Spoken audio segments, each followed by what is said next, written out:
পরিচয়হীন অবৈধ সন্তান। 1971 সনের মুসলমানেরা 1971 সনের কোন কাদা সাইদির গায়ে লাগে নাই।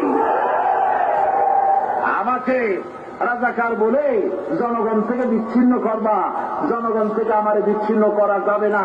কারণ এই জনগণ আমার জন্য আসে না, এই জনগণ আসে আল্লাহ কোরআনের জন্য।